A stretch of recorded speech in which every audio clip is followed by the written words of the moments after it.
Pues la conversación será en inglés para que Max pueda, digamos, pueda seguir, porque creo que hablas francés y parle français and you speak English. So we're going to switch to English, that I think the common language for everyone. So we have a very varied set of people, I would say. So if you don't mind, can you introduce yourself, what you're doing, what's your company doing? Just 1 minute each one, and then we can begin the conversation. Okay. Okay. Enrique? Okay. Okay, thanks to all. Thanks to Forbes to invite me in this event. I'm Enrique Cortés. I'm responsible of the practices and consulting business in Kindrill. Kindrill is a split of IBM.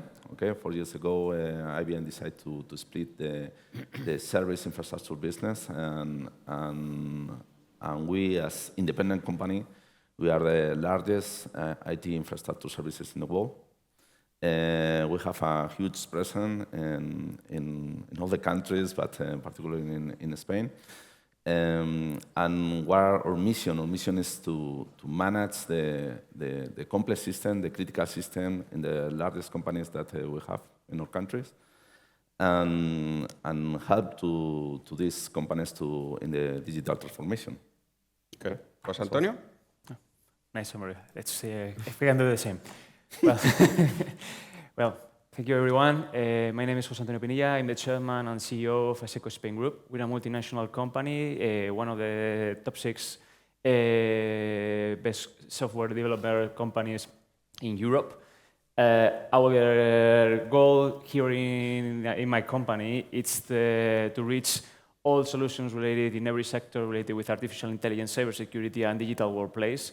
In the recent years, as you know, everyone, the AI is the key of the new development or new transformation for every company. So we are focusing right now in creating solutions ad hoc, relating with agents, agentic AIs, LLMs, etc., that can help every company to get their goals, to their budgets, and to increase their business. And frankly speaking, now we are in an incredible moment thanks to these artificial intelligence tools, in which we are going to see an incredible transformation and incredible speed in how every company is going to achieve their goals and is going to make an incredible change in all their infrastructures, all their philosophy, and also their people in every company. Okay. Max, please. Okay. Hello, everybody. My name is Max Comensal, and our job is to make bikes. So we are the brand, and the brand is placed in Andorra, where we design, we take care of the communication marketing for worldwide. Our production is about 25,000 bikes per year, and we sell absolutely worldwide. We have branches in the US, in Canada, in Australia, in New Zealand, in Chile, in Mexico. But the heart of the brand is in Andorra, where we are roughly 100 people to work.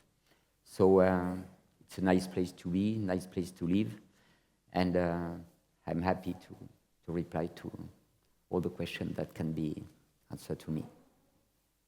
Okay, Alexander. Great.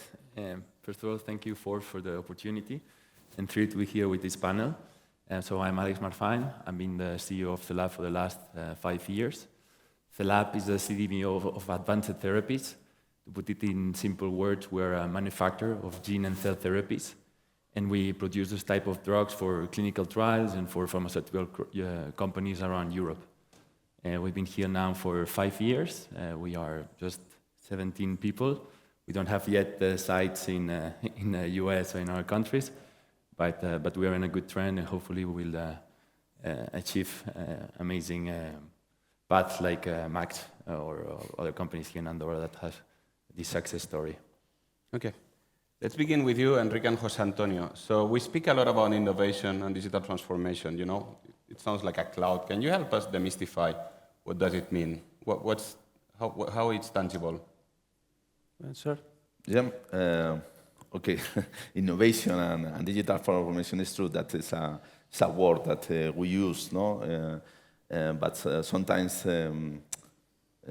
we are technology companies, and of course, we understand how we apply the technology in all the process. But finally, my point of view is the digitalize is the way to make the things different. No? It's try to the current process, try to be more efficient, try to create new solutions, new products, and transform the companies finally. No? So the technology is a key component. Of course, it's not everything, okay? Because when we talk about transformation, digital transformation, we are talking also about organizations, about process, about how we can provide value, and the technology sometimes cannot help on that, but it's a great tool, okay, to do it. And I think we have fantastic samples, no, in all the sectors, how the transformation and the innovation on the digital world has created new companies, new services with a lot of value. No? And we see in Forbes, no, the list of main companies, largest companies are not just in the IT space. That, of course, there are largest companies in that space. Also, the other companies have invest a lot in the transformation and the digital transformation. So it's a key component, okay, of the transformation in the world. You know. You almost say everything. No. But I will add that, as you say, for me, the innovation in the companies is not related exactly to what we said, technology at all. I mean, for me, it's when you wanted to innovate, you want to change your philosophy of how you're doing the things. Yeah. And this is mostly the biggest problem that you have normally in the companies. Everyone wants to innovate because everyone has to say that we are a very innovative company. But the truth is that if your people don't believe in that innovation, don't believe that they have to change the way of doing the things, you can't innovate anything. Mm-hmm. So for these kind of things, every moment that everyone here, that we are here, have companies in which we want to do some implementations, do innovations, the first thing that you have to take into account is everyone understands how the innovation is going on. Because even though you have the best technology, the best applications, the best tools, if your company doesn't change the way of doing the things, you are not going to innovate at all. You are going to spend a lot of money, but you are not going to innovate at all. And one of the good things about this is that thanks to what is happening now with this artificial intelligence, with these GPUs that are helping us to develop all these artificial intelligence tools, is that innovation is achievable for everyone. We are democratizing the innovation, and you don't need to expend lots and lots of money to change the way of thinking. We are in a moment that the biggest companies are the ones who are going to suffer more, and it's the moment of the small companies, the startups, people that wants to have a good idea and have now the tools to innovate it and to do it. So for me, it's a nice moment to see that everyone who has good ideas are able to implement, because there is not going to need many money to do it. So we are going to enjoy these years, because we are going to see the appearance of many, many companies that are going to be very significant. They are going to grow significantly fast, and this is because they have the tools to do it and the philosophy of doing these things. So we are going to enjoy these moments around. Okay. Max, you're doing bikes, right? You decided not to use carbon, only aluminum. What does this mean? How can you innovate with the bikes? You know, it's two wheels, a set of pedals. So what can be done? Yes, I think to be modern today is to not only to have the goal to make money, it's also to respect many things and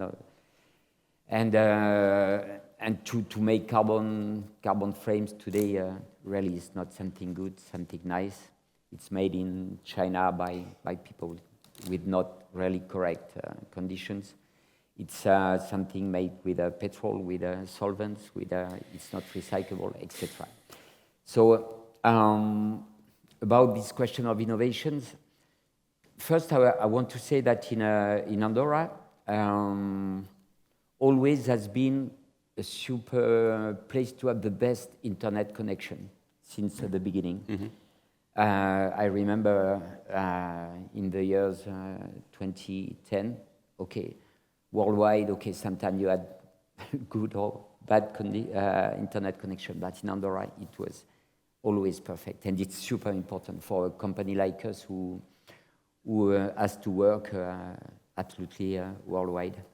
After that, actually, yes, there is a big change that is coming, because with all the artificial intelligence, many things will be much more automated, will be done by the machine, and we have to think about that. To think about that, not to replace, but to offer better service to all the customers, to offer a service 24 hours, 7 days per week, in all the language, something really fast.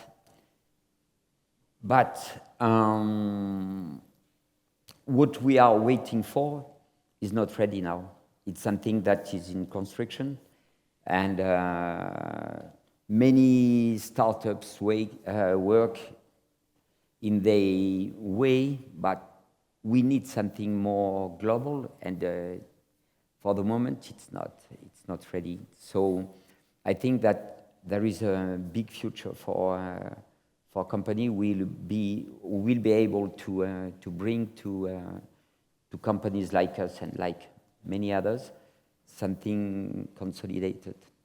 So that's why I think it will be the next 10 years will be super important for all the organization around the artificial intelligence. Okay, so what you're saying is that your company is focusing on customer support mainly, and you're already doing some tests here and there with AI.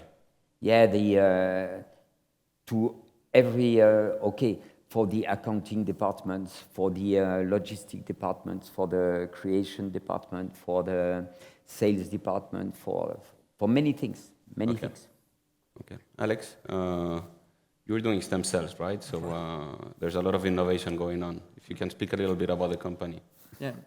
So to put it really simple, we went from the classic pharma, where we were talking about molecules, proteins, simple stuff to produce and to check or trace once it is in your body, to alive drugs, which are basically cells that are genetically modified, conditioned, expanded, and those drugs, they basically get into your body, start to replicate, talk to other cells. So it's a completely different type of technology. Not mature at all, so there are everyday breakthroughs. Thanks to all the AI wave, there are new ways of optimizing those kind of products, even have predictive models to see which are the potential new drugs that could have better effects or can be produced in a cheaper way. And so I would say that in my field, innovation it's our day-to-day, right? So as being in this emerging field, we really have to be always in all the conferences, always keeping of all the breakthroughs that are in the industry, and try to be as much flexible and agile to get those new technologies. And regarding AI, to embrace them actually, at least in the scientific field, but also in terms of operation, as Max was saying. It's a way to boost our productivity, efficiency, and make us leaner and better than our competitors if we are the first one to embrace them. Okay. Just before jumping to Andorra, last question on AI. José Antonio. So Max was already speaking about it, right? I think both of you, you're in the business of selling services. So, and there's a lot of companies. What can they expect AI to change their daily life in the next, 2-3 years? Well, you don't know, frankly speaking. I mean, we are in a moment that all the things that are going to happen, you cannot predict until where are we going to take. It's true that right now we are in a moment of exponential growth in what innovation and changes are coming.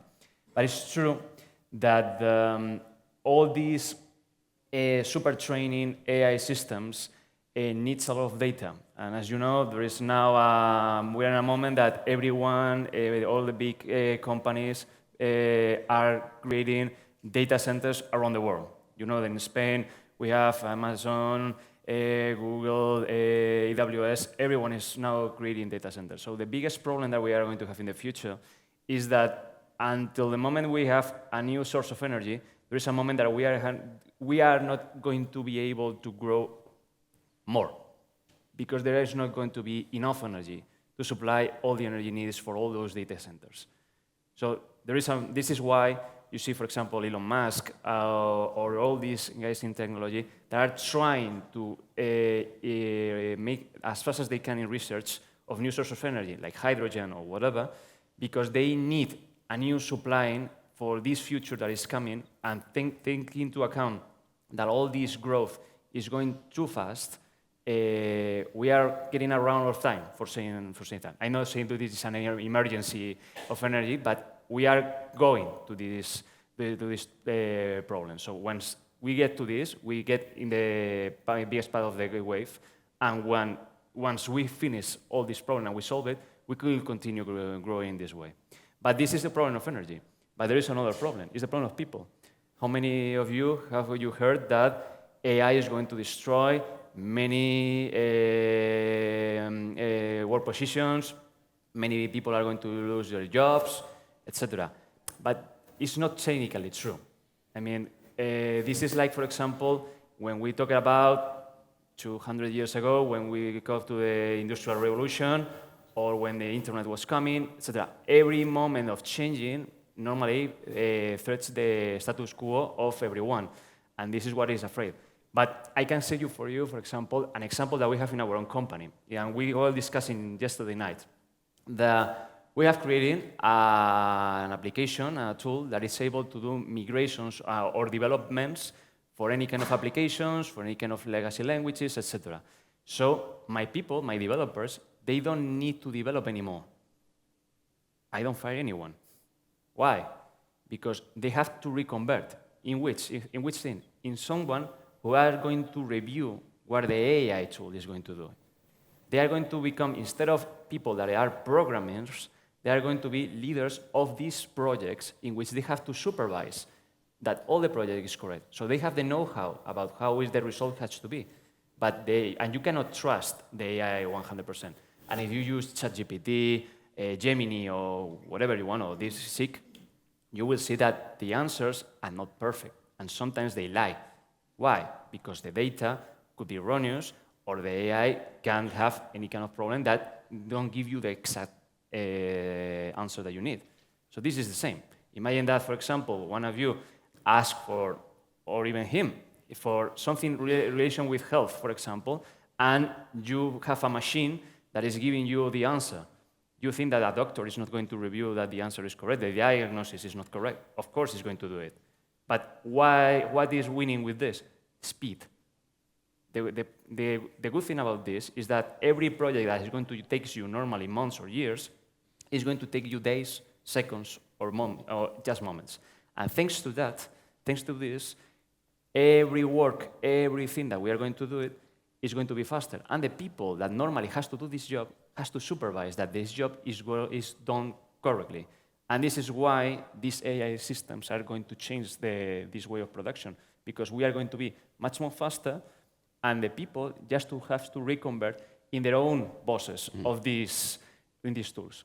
And instead of having many employees doing administrative works, you have many employees that are going to be supervisors, are going to be managers of these own projects. So it's a way that everyone takes this, how to say in English, duty of their own projects instead of being just an administrative or developers or whatever you wanted to say.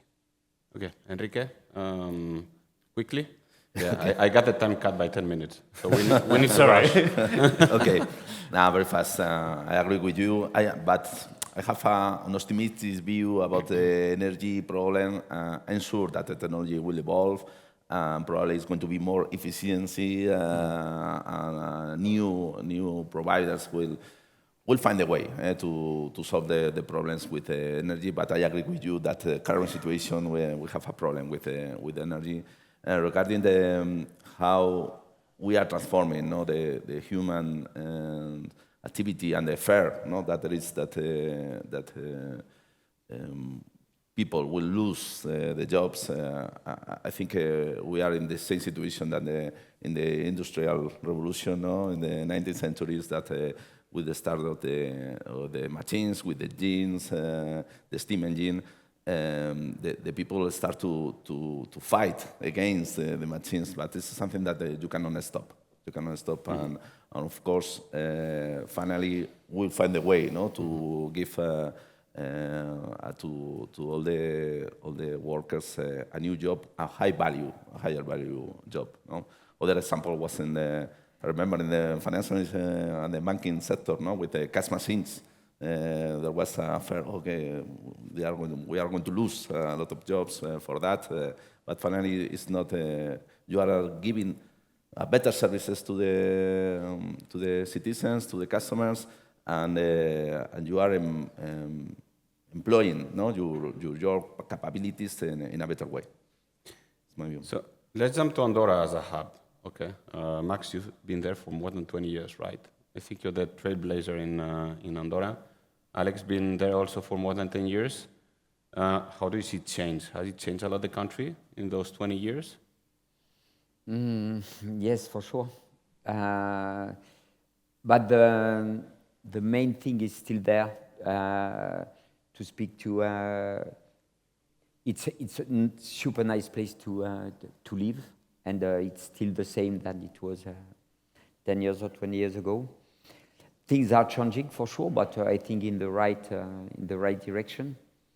To speak about the IA, just want to say, okay, many people today can be scared to be